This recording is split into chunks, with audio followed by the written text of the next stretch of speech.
सकल ब्राह्मण समाज द्वारा गुरुवार को कलेक्टर कार्यालय पहुंचकर मुख्यमंत्री शिवराज सिंह चौहान के नाम एक ज्ञापन नायब तहसीलदार पिंकी साठी को सौंपा गया।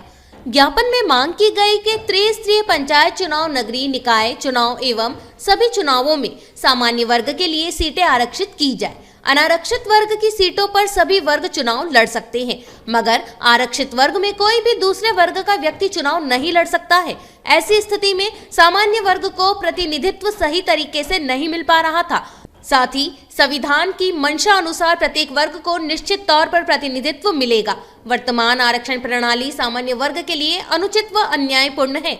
आरक्षण के लिए EWS सिस्टम भी लागू शासन अपने स्तर पर कर सकता है, ताकि सभी वर्ग मिलजुल कर देश के सर्वांगीण विकास के लिए निर्णय ले सके।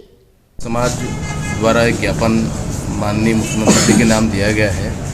अभी सरकार ने पिछड़ा वर्ग आरक्षण को लेकर के पंचायतों के चुनाव निरस्त किए हैं। इससे सरकार की मंशा जाहिर होती है कि सरकार चाहती है कि सभी समाज वर्गों को शासन में बराबर की भागीदारी मिले।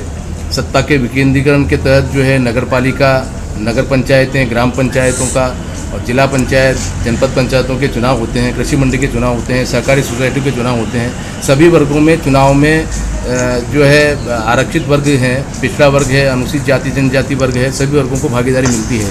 लेकिन सामान्य वर्ग की जब अवसर आता है तो उस सीट को अनारक्षित घोषित कर दिया जाता है और अनारक्षित सीट पर अन्य वर्गों के उम्मीदवार भी नामांकन दाखिल करते हैं। हम सरकार से चाहते हैं कि वे सामान्य वर्ग के लिए सामान्य सीटें घोषित करें, उसमें अनारक्षित नहीं करें और सामान्य वर्ग में अन्य वर्ग के उम्मीदवार अपना नामांकन दाखिल नहीं कर सकें।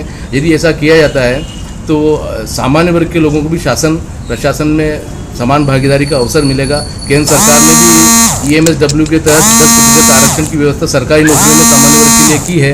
तो निश्चित रूप से पंचायत चुनाव में भी, निकाय चुनाव में भी सब सामान्य वर्ग के लोगों के लिए सीटें निर्धारित होनी चाहिए और ये हमारा संवैधानिक अधिकार है।